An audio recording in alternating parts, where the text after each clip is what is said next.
"You're in danger. Pretend marriage now," whispered the Alpha King. Fate bound the rejected Omega. Hello everyone. Before we begin today's story, I have a small favor to ask. Please hit subscribe and turn on the notification bell so you never miss our channel's new videos. It's quick, free, and the best way to support us in bringing you more dramatic stories. Your support means the world to us. Where are you watching from? Drop your city or country in the comments below. Thank you very much. Now, back to Lily Hart. Lily Hart learned early how to become invisible in a room full of wolves who never bothered lowering their voices when they spoke about her.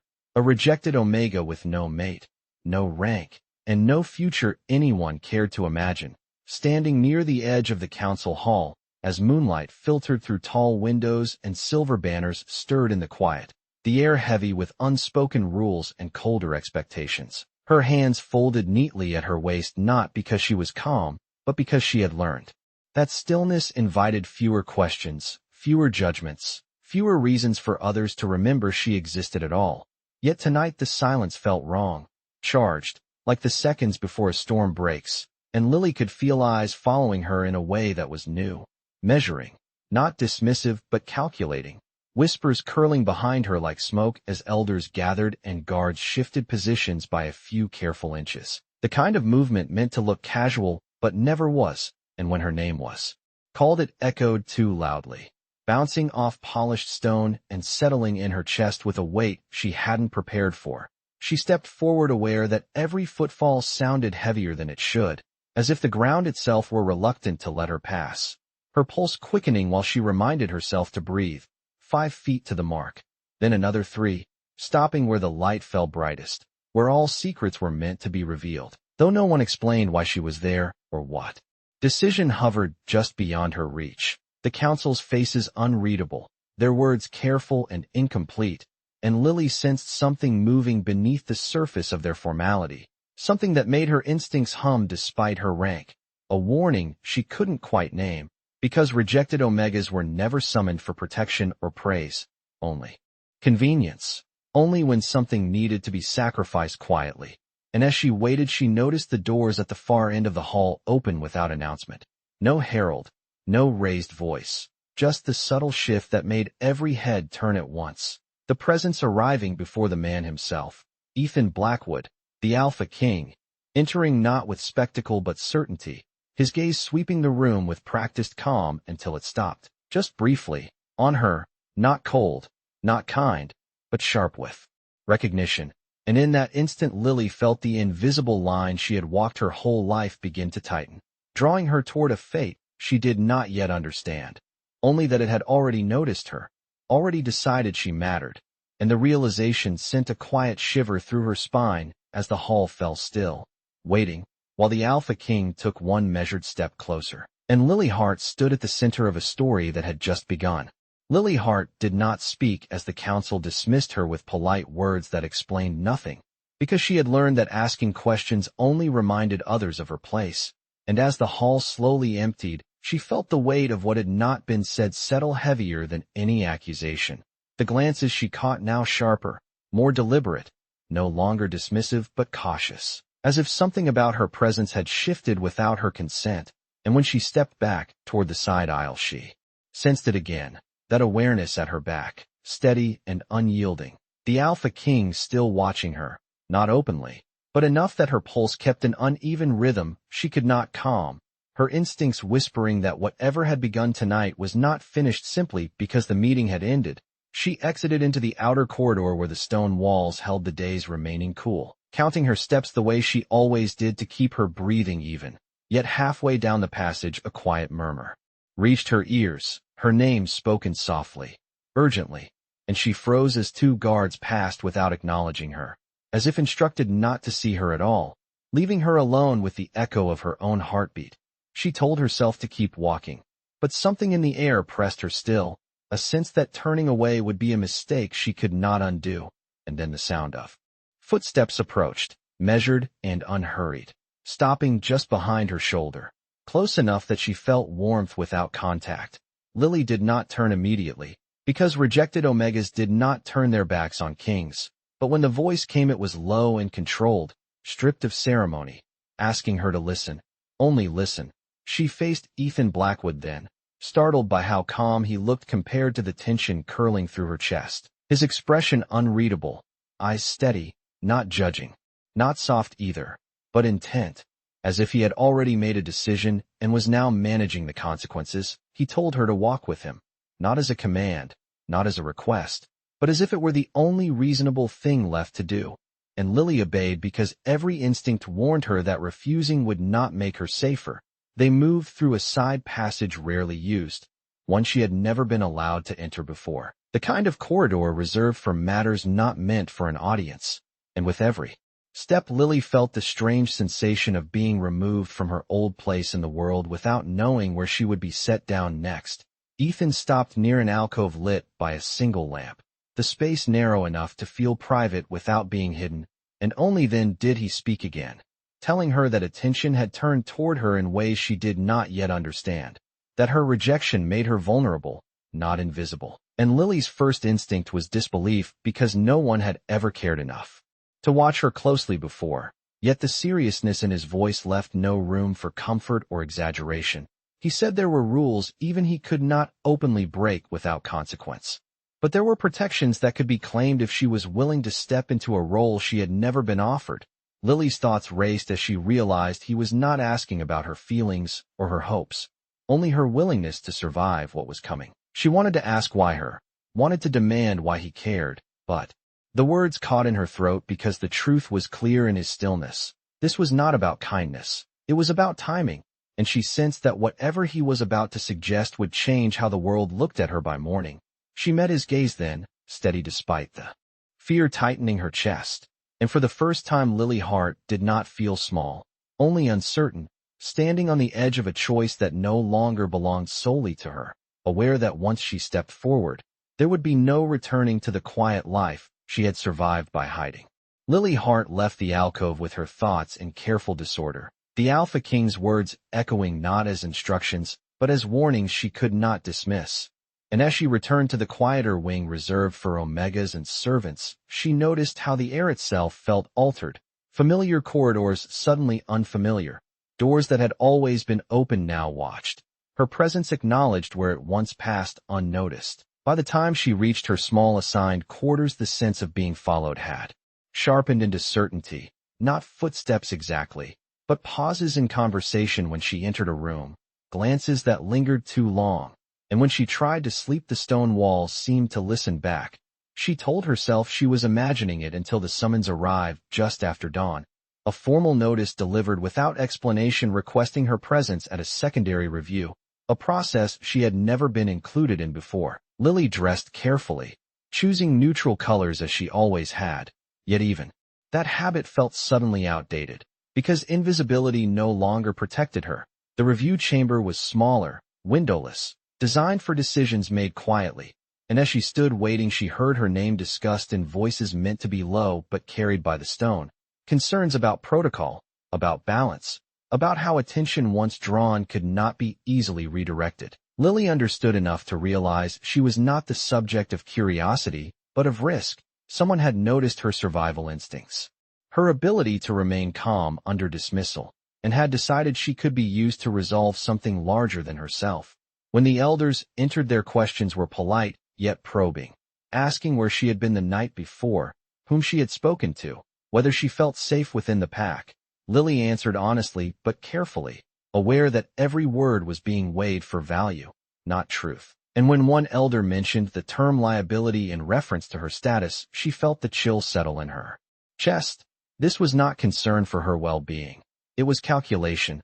The realization followed quietly, but firmly, that remaining unclaimed left her exposed to decisions made without her consent. As the meeting ended, she was dismissed again without clarity, but this time the dismissal carried consequence, a suggestion that she remain within assigned areas, for her own good. The phrase sounded benign, yet closed like a door. Lily left the chamber with a steadiness she did not entirely feel, recalling the Alpha King's warning with sharper clarity now. Danger did not always arrive loudly. Sometimes it came wrapped in courtesy and process. As she moved through the hall, she noticed Ethan Blackwood again at a distance, not approaching, not intervening, simply present. and somehow that steadiness anchored her racing thoughts. Hours passed slowly as word spread of an upcoming announcement, something significant enough to pull the pack into collective anticipation. Lily was instructed to wait, to be ready, without explanation. And it was in that waiting that fear tried to find her, not fear of harm, but fear of erasure, of being decided away. She thought of her years spent surviving by silence, by compliance, by not wanting too much, and understood that the very traits that had kept her safe now marked her as convenient, as adaptable, as expendable. When footsteps finally approached her door, she stood before they arrived, heart steady despite the weight pressing in. And when Ethan Blackwood stepped into view, his expression confirmed what she had begun to suspect. The time for quiet endurance had passed. Whatever was coming would require visibility, declaration, and a role she had never imagined claiming. He spoke without delay, telling her the situation had accelerated, that hesitation would invite outcomes neither of them could control. Lily listened without interrupting, because some truths arrive complete, requiring no questions, only resolve. And as he finished, she realized that the choice ahead was no longer about fear, but about whether she would step forward willingly or be moved by someone else's design. Lily Hart listened as Ethan Blackwood spoke with the quiet urgency of someone accustomed to making decisions before others realized they were necessary. His words measured but firm, explaining that the council's concern had already crossed into action, that certain elders believed removing uncertainty was preferable to allowing it to linger, and that as a rejected Omega, she stood at the center of that uncertainty, whether she wished to or not.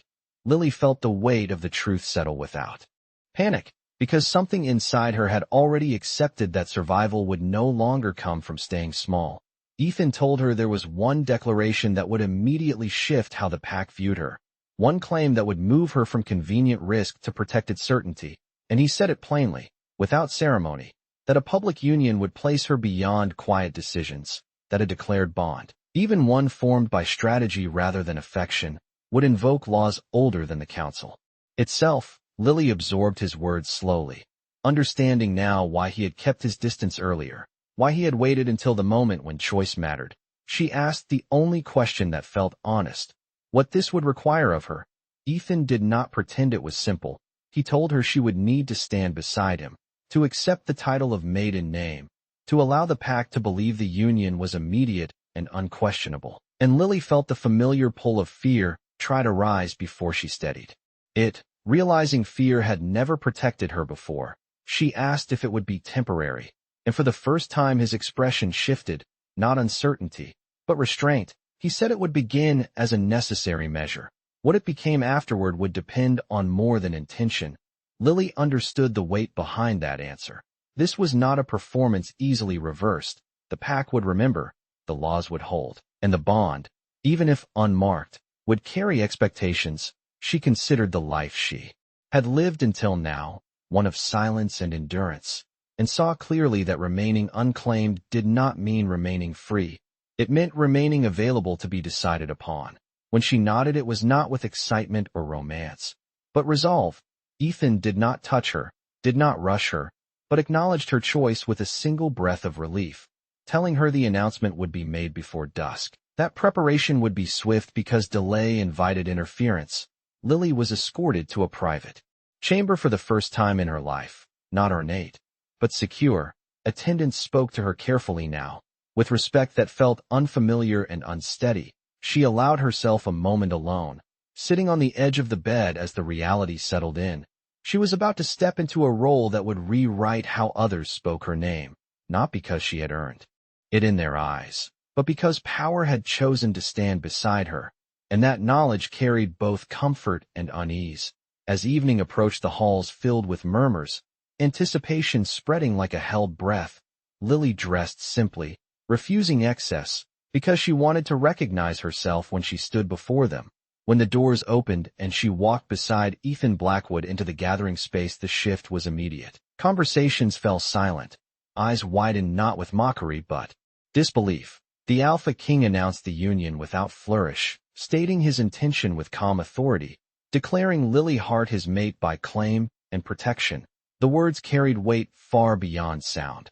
Lily felt it in the sudden stillness, In the recalibration of every gaze, she stood upright, meeting the room without apology, understanding now that the danger Ethan had warned her about had not vanished, it had transformed. And as the pack accepted the declaration, she realized that what began as strategy had already set something deeper in motion, something that neither of them could fully control. Lily Hart felt the shift immediately after the declaration, not as celebration but as recalibration, the pack adjusting its instincts around a new reality they had not anticipated. And as she moved through the hall beside Ethan Blackwood, she sensed how space opened where it never had before, wolves stepping aside not out of fear of her, but acknowledgement of what she now represented. The title of mate settling around her shoulders heavier than any cloak. When they reached the private wing reserved for the Alpha King, she paused, aware that crossing this threshold marked another quiet boundary she could not recross. Ethan noticed the hesitation and slowed, not touching her, but standing close enough to signal solidarity rather than ownership. He told her calmly that nothing beyond what they had agreed would be expected, that tonight was about stability, not performance. And Lily appreciated the clarity even as her thoughts spun. Inside the chambers the atmosphere was controlled and still, designed for strategy and rest rather than display. Attendants bowed and withdrew quickly, leaving them alone in a space that felt both safe and unfamiliar. Lily stood near the window, watching the moon rise over territory she had lived within her whole life, yet never felt part of. She asked quietly what would happen next, and Ethan explained that public acceptance would be tested. In subtler ways, invitations extended, alliances reassessed, questions asked behind closed doors. He said there would be those who smiled while waiting for missteps, because a rejected Omega elevated so quickly unsettled established balance. Lily absorbed this without resentment. She had lived under scrutiny before, only now it carried consequence beyond her own survival. As the hours passed, the quiet between them grew less tense, not intimate, but workable, like two people sharing responsibility rather than illusion. Ethan outlined boundaries clearly, separate quarters if she preferred, autonomy respected. The union framed outwardly as decisive but inwardly structured with care. Lily found herself grateful not for protection, but for the absence of pressure. She realized that while the bond had begun as strategy, it was being treated with intention, which mattered more than promises. Later, when she finally rested, sleep came in fragments.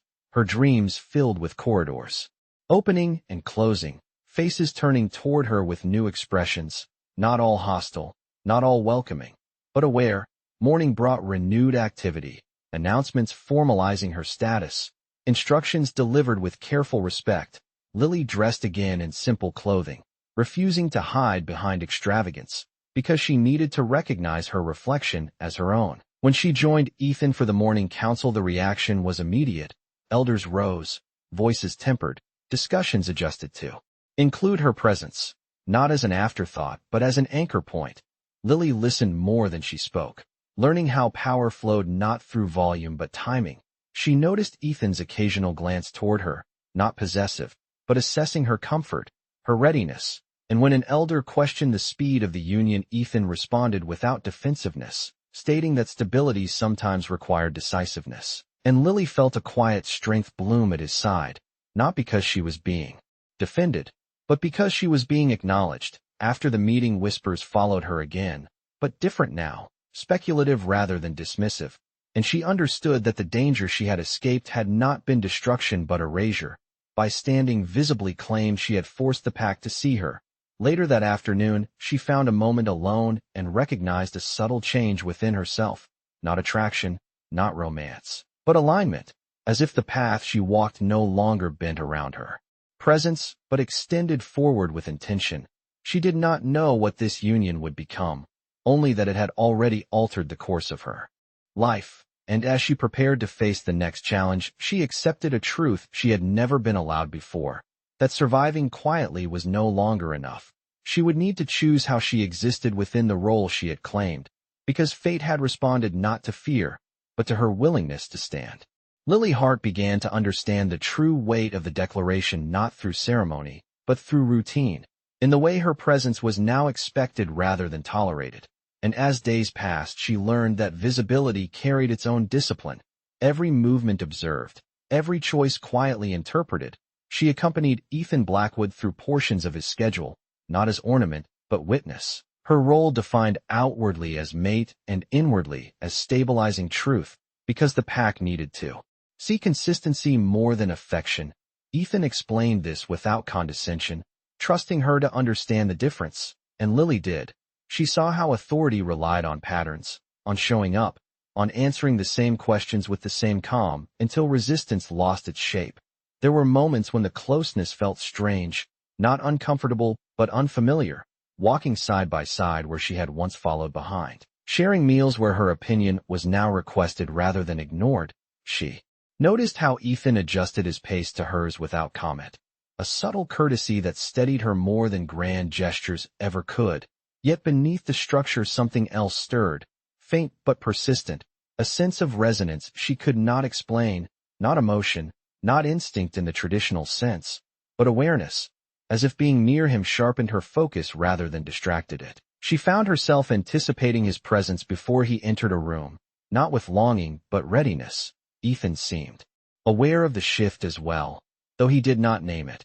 Instead, he increased the intentional distance when necessary, ensuring boundaries remained intact, as if guarding something neither of them wished to define prematurely. The pack noticed too, whispers adjusting tone, less speculation, more acceptance, because the union did not fracture under scrutiny, it held. Lily's first formal appearance before the broader territory came unexpectedly, a gathering meant to address resource allocation, a practical matter that would test perception.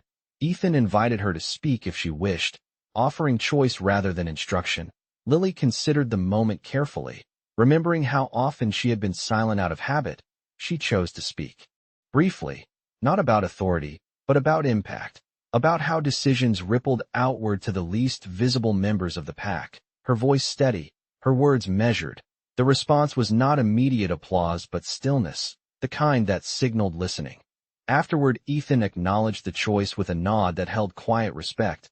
Later that evening, Lily noticed the resonance deepen, a subtle warmth that rose when they stood close. Not overwhelming, not demanding, just present.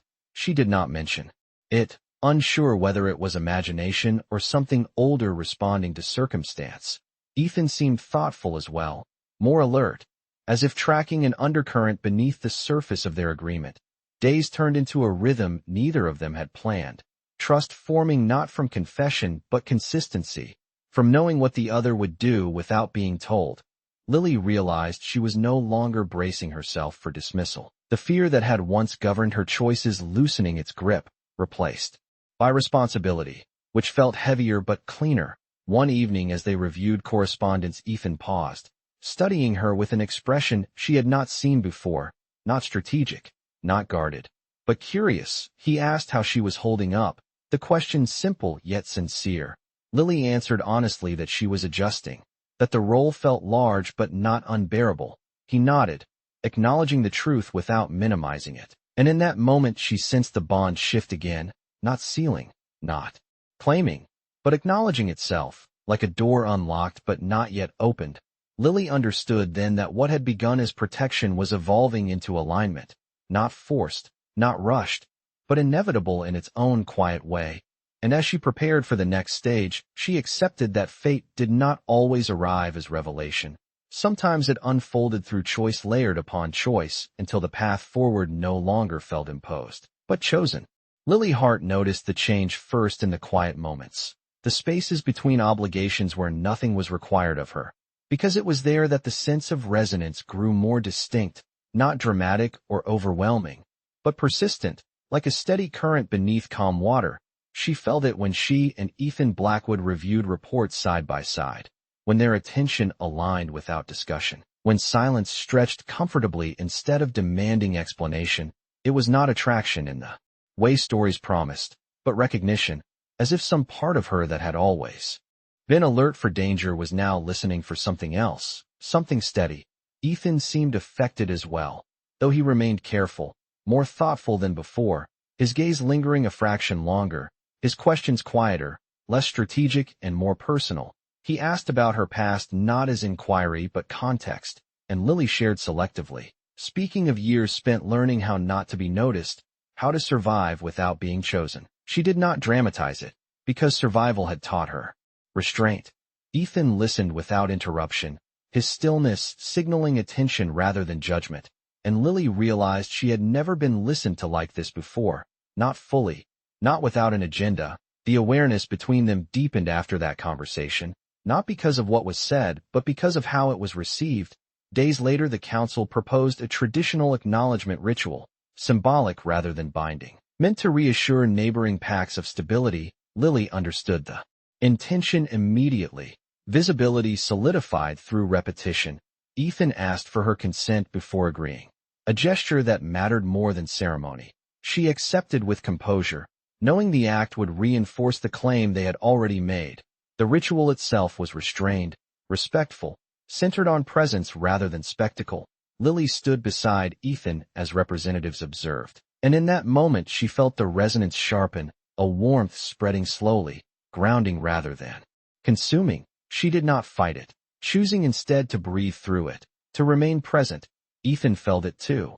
She saw it in the way his posture shifted subtly, as if acknowledging a weight he had not anticipated. Afterward, he confessed quietly that something was changing, that the union was responding in ways he had not intended. Lily appreciated the honesty, because it acknowledged uncertainty rather than control. She admitted she felt it as well, not as obligation but alignment. They did not define it, understanding that naming it too soon might distort it. Instead, they agreed to allow space for whatever was unfolding. The pack responded positively, not with fervor but acceptance, the narrative settling into place. Lily noticed that the whispers had nearly vanished, replaced by routine, by assumption, by the quiet recognition that she belonged where she stood. Later that evening, Lily walked alone through the outer garden, reflecting on how quickly her world had expanded, how the edges of her life no longer pressed inward. She felt the resonance again, stronger now, and understood it was not dependent on proximity, but connection. Ethan joined her without announcement, standing at a respectful distance, sharing the quiet.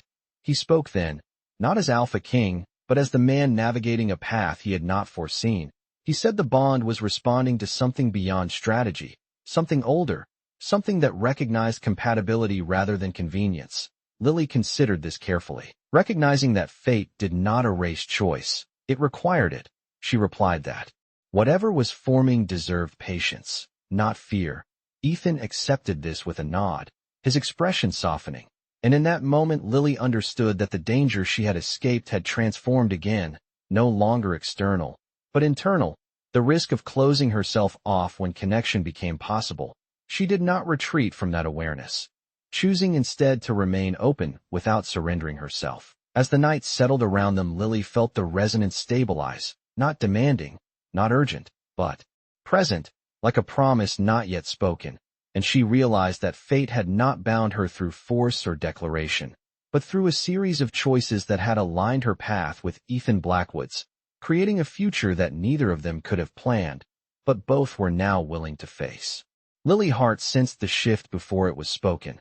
The way the council chamber felt tighter despite familiar faces, the way questions began to circle rather than land, because stability, once achieved, often invited those who wished to test it. And as she stood beside Ethan Blackwood, she understood that the moment required more than presence. It required clarity. An elder raised a concern framed as protocol, suggesting that the speed of Lily's elevation had unsettled certain traditions, that unanswered doubts could weaken confidence beyond the pack. The implication careful but unmistakable. Lily felt the old reflex stir, the instinct to shrink, to let others decide. But she did not move, because the bond between her and Ethan had changed her internal balance, not granting power but granting steadiness. Ethan listened without interruption, allowing the concern to fully surface before responding. But before he could speak, Lily stepped forward, her voice calm, respectful, and deliberate. She acknowledged the concern without apology, explaining that uncertainty thrived where silence allowed it, and that she was prepared to answer questions openly, not as a challenge, but as reassurance. The chamber quieted, surprised not by her words but by her composure. Lily spoke briefly about accountability, about choosing visibility rather than hiding behind status, about understanding that trust was built through consistency rather than tradition alone. Her words did not seek approval. They sought understanding, and that distinction shifted the room. Ethan watched her with open respect, allowing her the space she claimed. When she finished, he affirmed her statement with simplicity, declaring that the union was no longer merely protective but intentional, that he stood by Lily not because the law demanded it, but because she strengthened the stability they all depended on. The council accepted this not with enthusiasm but assent.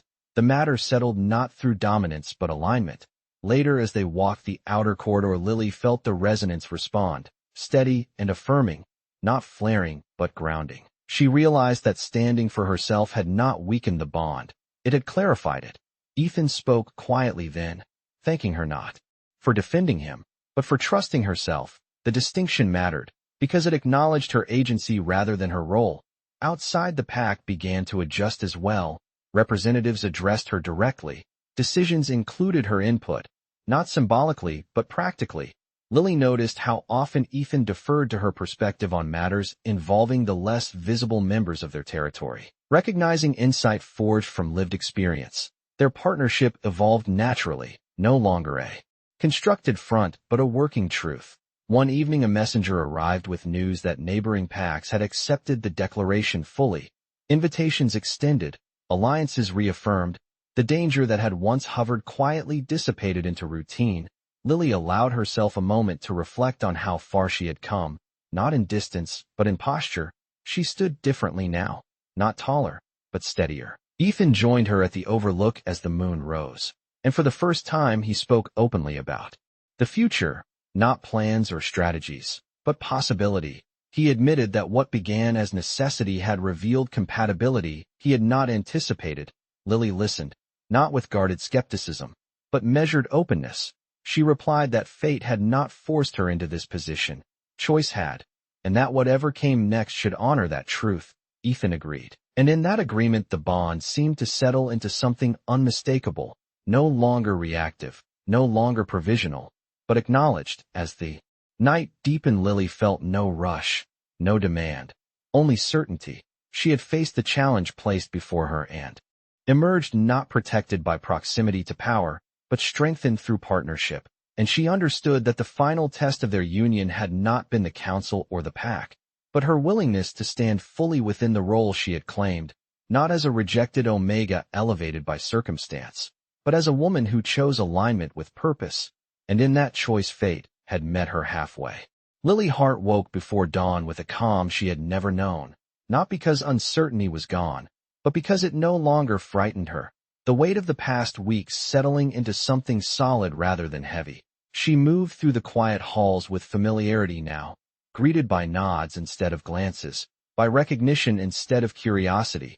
The pack had adjusted, but more importantly, she had. When she met Ethan Blackwood at the overlook where the territory stretched wide beneath the early light, the moment felt unmarked by ceremony yet complete. They stood side by side without needing to define the space between them, because it had already been defined through choice, consistency, and trust. Ethan spoke first, not as Alpha King, but as the man who had once offered her protection out of necessity and now offered something far more deliberate. He acknowledged that the union no longer required justification, that the pack had accepted what fate and choice had shaped together, and that the future no longer needed to be framed as pretense. Lily listened with clarity, understanding that this was not a declaration meant for others, but an acknowledgement meant for them. She responded with equal honesty, stating that she had never sought elevation, only agency, and that what they had built allowed her to stand without erasing herself. Ethan accepted this not as condition but foundation. The resonance between them settled fully then, not flaring or overwhelming, but aligning, like a final piece finding its place. There was no dramatic mark, no spectacle, only certainty, the knowledge that what had begun as urgency had matured into intention. Later that morning a final council convened to formalize matters long settled in practice. The union recognized not as provisional but permanent, the language careful yet decisive. Lily stood without hesitation, meeting the room with the steady presence she had earned, not through lineage or force, but through clarity of purpose. The elders responded with acknowledgement rather than resistance, understanding that the stability they sought was already present. After the council dispersed, Lily found herself alone for the first time since the declaration. She walked through the gardens where she had once felt invisible, noticing how the paths no longer curved around her presence, but welcomed it. She reflected on the girl she had been, the rejected Omega who survived by remaining unseen, and recognized her now as part of the woman she had become, not erased, but honored. Ethan joined her quietly, offering a choice rather than expectation, asking what she wished to do next. The question carried weight because it was genuine.